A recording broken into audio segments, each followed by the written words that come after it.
এখনও বিছানাটা শুধু গোছানো হয়েছে, বাকি সব পড়ে রয়েছে। তা রান্নাটা সারি। আজকে সকালে না বন্ধুরা আমার উঠতে দেরি হয়ে গেছে, উঠেছি আমি 6টা। এই মনে মনে ভাবছি মানে ছেলে বললো ক্যান্টিনে খাবো, আবার রাত মানে শুয়ে শুয়ে ভাবছি যে না ক্যান্টিনে তো খাবে, তাই টিফিন বানাতে হবে না। তারপর ধরপড় করে উঠে ভাবছি যে না টিফিন তো আমরাও সবাই খাবো। তারপরে উঠলাম, উঠে 6টার সময় উঠে তাড়াতাড়ি করে আলু কেটে আলুর তরকারি করলাম, রুটি করলাম। ছেলে খেলো, টিফিন নিয়ে গেল না কারণ ক্যান্টিনে খাবে। আর বড়মশাইকে প্যাক করে দিলাম, শ্বশুরমশাইকে দিলাম। আর গরমের ছুটি, একটু রেস্ট নিলাম, একটু পরে খাবো আর রান্নাও পরে করব। তা আমি এবার একটু আগেই এই কটা বাজে 9টার সময় এসে একটু মুড়ি তরকারি দিয়ে আর চা খেলাম। মুড়ি খেলে মনে হয় যেন চাটা একটু চাই, বলো তোমার আমাদের। যাই হোক, খাওয়া দাওয়া হয়ে গেল। এইবার চলে যাব রান্না করতে। আজকে একটা ফাটাফাটি রান্না করব, শুধু দেখতে থাকো। দুপুরের লাঞ্চটা কিন্তু আজকে হেভি হবে, ঠিক আছে? চলো, তোমাদের আমার ভিডিও যদি ভালো লাগে তাহলে সাবস্ক্রাইব করো, লাইক শেয়ার কমেন্ট করো। তাহলে চলো কী রান্না করব দেখবে। চলো এবার তোমাদের বলি আজকে কি রান্না করব। আজকে করব ফ্রাইড রাইস আর চিলি চিকেন। তা বড়মশাই ছেলে তো মাংস ছাড়া অন্য কিছু খেতে চায় না, তাও সপ্তাহে সপ্তাহে আমি 1-2 দিন করে বা 3 দিন করে বাদ দিয়ে দিই। আর প্রায় দিনই মাংস করতে হয়, নয় মাংস বেশি করে করি, সকালবেলা খেয়ে নেয়, মানে দুপুরে আর ডিনার হয়ে যায়। আর না হলে যে কোনো একবেলা করি, অন্যবেলা আবার অন্য কিছু করি। তা যাই হোক, বিরিয়ানির চালটা ধুয়ে নিচ্ছি। ধুয়ে নিয়ে একটু জল দিয়ে ভিজিয়ে রেখে দেবো ঢাকা দিয়ে। আর এখানে বাকি যে চালটা আছে সেই চালটা একটা কন্টেনারের মধ্যে রেখে দিচ্ছি। তারপর এবার শুরু হবে রান্না।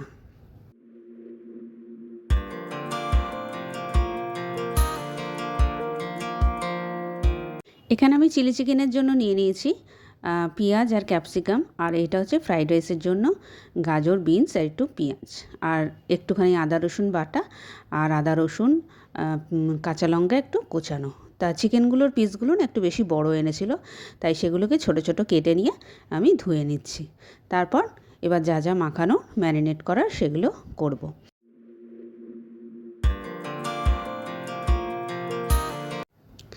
এবার প্রথমে দিয়ে দিলাম এতে নুন, তারপরে দিয়ে দেবো আদা রসুন বাটা। আর আদা রসুন বাটা দেওয়ার পর ওর মধ্যে আমি দেবো একটু সয়া সস দেবো, আর একটুখানি একটা ডিম দেবো, আর একটুখানি লেবুর রস দেবো। আর তোমাদের একটা জিনিস দেখানোর আছে, এই লেবুটা প্রায় আমি 2 সপ্তাহ আগে কেটে রেখেছিলাম।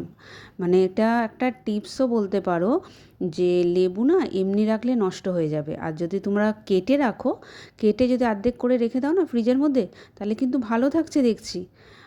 আর একটা জিনিস মেশালাম হচ্ছে ওর মধ্যে একটু ময়দা, আমার কাছে কর্নফ্লাওয়ারটা ছিল না, একটু ময়দা মাখালাম। তা ময়দা মাখিয়ে এই যে লেবুটা দিচ্ছি, দেখেছো লেবুটা কত সুন্দর ছিল। তা এবার এই তেল গরম হলো, এবার একটা একটা করে দেবো আর ভাজবো।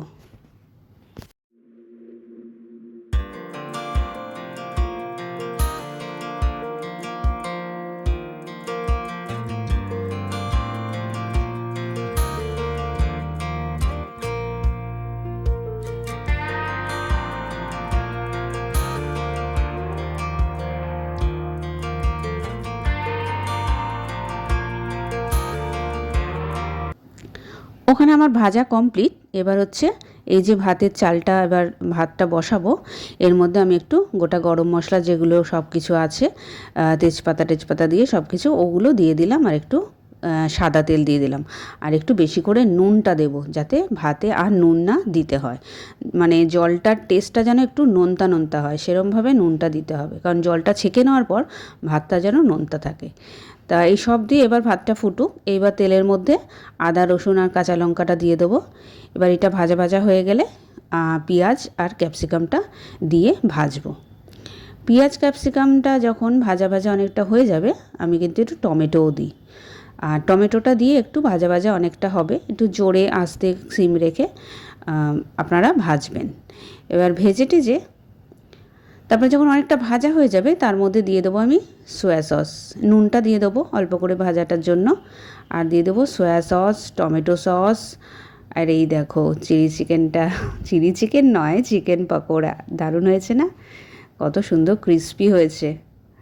ময়দা দিলে না খুব সুন্দর কিন্তু ক্রিস্পিটা হয়।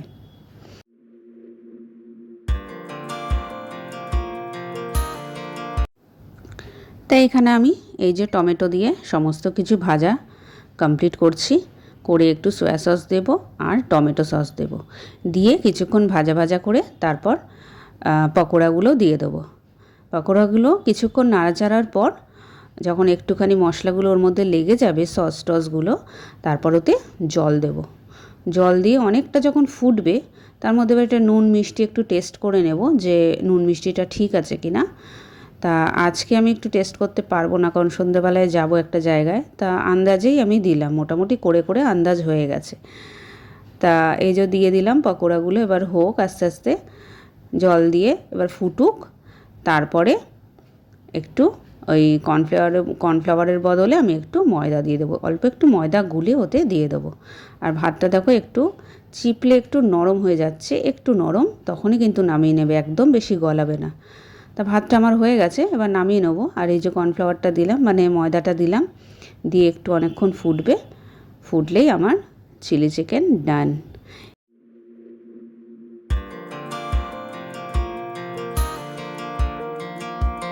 চলো এবার হচ্ছে ফ্রাইড রাইসের রেসিপি। ফ্রাইড রাইসটা করতে আমি যেমন সাদা তেল নিলাম, তার সাথে আবার ঘিও নিলাম। একটু ভাতটা অনেকটা তো, তাই একটু পরিমাণটাও অনেকটা নিলাম, যাতে পুরো ভাতে মিশে যায়, কারণ আলাদা করে আমি কিন্তু আর ঘি দেবো না। আর তার উপর দেখো গাজর, বিনস আর পেঁয়াজ ভাজলাম, তার সাথে একটু বাদাম দিয়ে দিয়েছি, কারণ আমার কাছে কাজু বাদাম ছিল না, কিশমিশও ছিল না, তাই একটু বাদাম দিয়েছি। দারুণ লাগে বাদাম দিয়ে খেতে, একবার করে দেখো তোমরা আমার মতো। আর এর মধ্যে দিলাম বিরিয়ানির মশলা আর দেবো চিনি, কারণ নুন তো দেওয়াই আছে, তাই শুধু চিনি দেবো। দিয়ে এবার ভালো করে মিক্স করলেই আমাদের ফ্রাইড রাইস ডান। আজকে বন্ধুরা জানো, আমি 1 ঘন্টার মধ্যে আমার এই দুটো রেসিপি হয়ে গেছে। চিলি চিকেন বা চিলি পনির না টাইম কিন্তু লাগে না, আর ফ্রাইড রাইস তো একদমই টাইম লাগে না। দেখো কত সুন্দর হয়েছে না। চলো যারা যারা খাবে চলে আসো। দেখো তার সাথে সাথে আমার বাসন টাসনও সব মাজা হয়ে গেছে, পুরো কাউন্টার পরিষ্কার, বেসিন পরিষ্কার, সব কিছু রেডি। এবার শুধু খাবার পালা।